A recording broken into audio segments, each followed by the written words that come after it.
गुरुर्ब्रह्मा स्वयं साक्षात् सेव्यो वन्द्यो मुमुक्षुभिः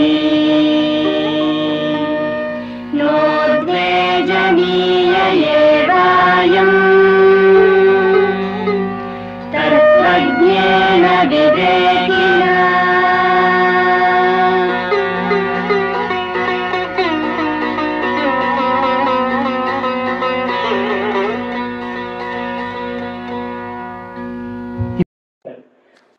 కోట్ల రూపాయలు ఉన్నావు కదా, దేశాన్ని ఎవరు ముట్టుకుంటారు?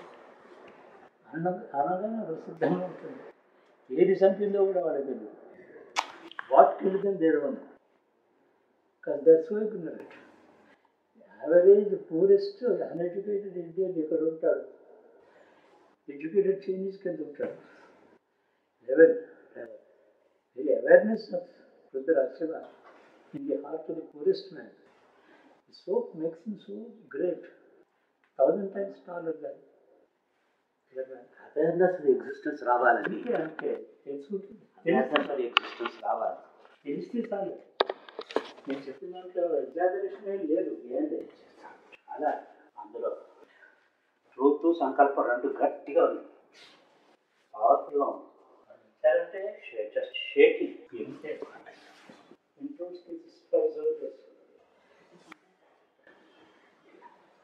అలా వాళ్ళు అక్కడ ఉన్నారు, ఎక్కడున్నారు, ఏమవుతారుగా మనది. అది చైనా వాళ్ళకి అడిగినారు. ఇప్పుడు జరిగే పొరపాట్లు దేనివల్ల అని కూడా చెప్పేశారు. పరిపాలన ఉన్న వాళ్ళకి నమ్మకం లేకపోవటం, గౌరవం లేకపోవటం సంస్కృతి మీద, దానివల్ల కలిగిన దోషాల వల్ల ఇలాంటి చిన్న ఇబ్బందులు. ఇప్పుడు చెప్పక తప్పదు కదా, అది చెప్పాలి. మరి ఎందుకు జరిగిందండి, ఎందుకు రేట్ అయితే అది కూడా అంతకన్నా పవర్ఫుల్. ఇంతవరకు బలిదానం ఇచ్చేసాం, దాంతో పాటు అన్నీ పోయింది అనేది కూడా వరప్రసాదం.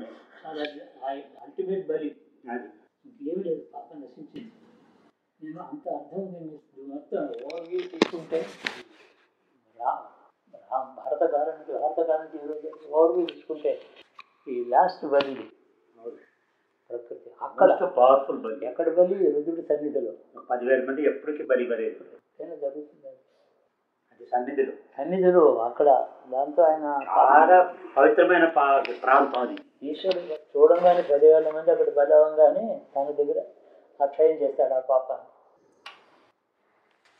అందుకని రుద్ర మంత్రాలు అన్నీ కూడా అవే చెప్తున్నాయి. రక్షణ ఉంది. వాళ్ళు వస్తే వాళ్ళని ఏది చంపిందో వాళ్ళకి తెలుస్తుంది, అలా పోతారు. వాట్ కిల్డ్ దేవు పవర్ఫుల్గా ఎంత ఆబ్వియస్గా ఉంది. రోజు చదువుకుంటున్నాం, రోజైనా మంత్రాలు అభిషేకం చేస్తుంటే ఒక మాట లక్షల కొద్ది రుద్రులు అలా ఒక మాట ఆకాశంతో అప్పుడప్పుడు కనపడుతూనే ఉంటారు. లక్షలు, వాటి సంఖ్య చెప్పలేము. అదే రూపం, అదే ఆయుధం. చాలా పవర్ఫుల్ టాక్, చాలా పవర్ఫుల్ టాక్. అదిరిపోయింది. అడిగా నేను కరెక్ట్ నడపడే ఏది పని నుంచి అది ఇద్దరు అదే చెప్తాను.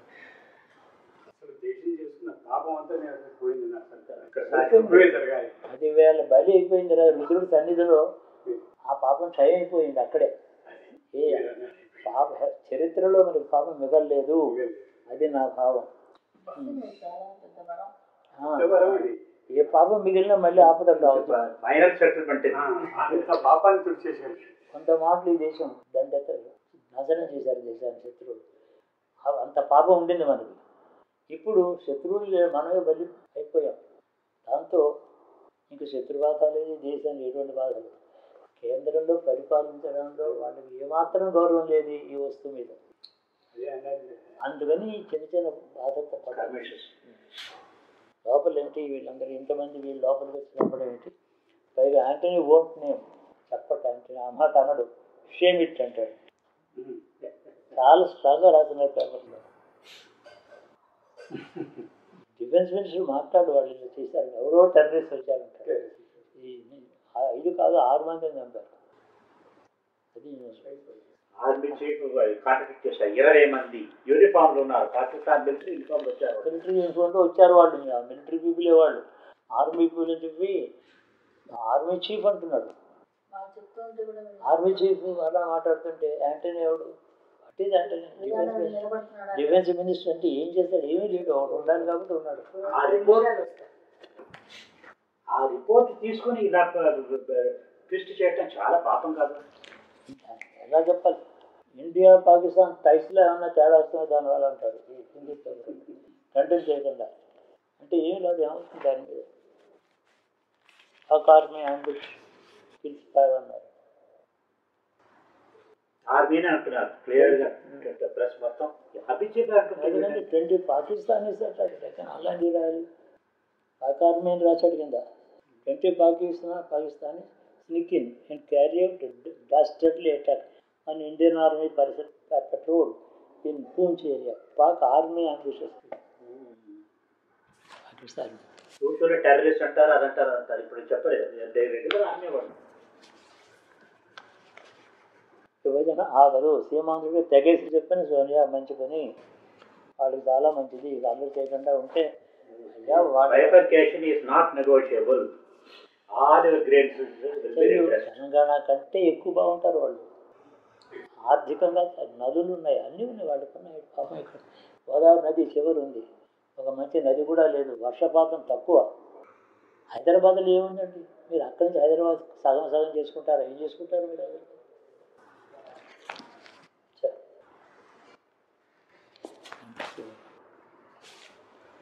నలుగురితో కమిటీ వేస్తుంది. సరే,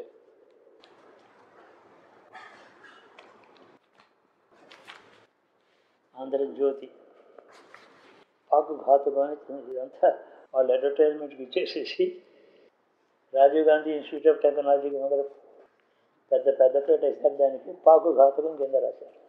అది ఆంధ్రజ్యోతి. నాస్తికుడు కదా వీళ్ళందరి మీద, మతం మీద నలుగుతారు. అంటే దేశం విషయం రాయదు తప్ప. Anti religion, anti people.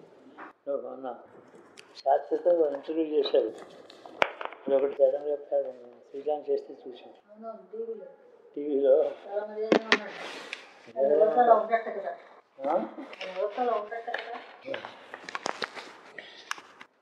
ఏమన్నా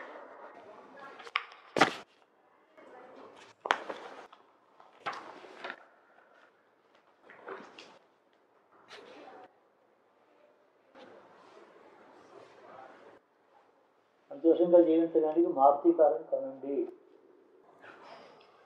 సంతోషంగా జీవించడానికి అంత సులభంగా చెప్పాడు. పక్కన కూర్చున్నాడు, అప్పులు ఇచ్చేవాడు. ఆ పక్కనే కూర్చుని ఉంటాడు, డబ్బా పెట్టుకున్నాడు మారుతి కార్కి.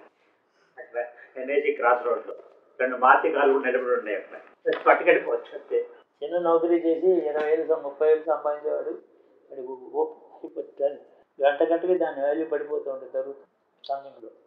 వెనకాల వాళ్ళు వడ్డీ పెరుగుతూ ఉంటుంది, అంతే కదా. అప్పు మీద వడ్డీ అనేది పెరుగుతూ ఉంటుంది, అన్నింటిలో వాల్యూ తగ్గిపోతుంది. పోతూ ఉంటారు పాపం. అంటే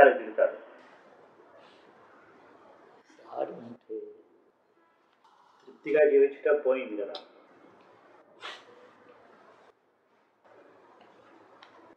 జయశంకర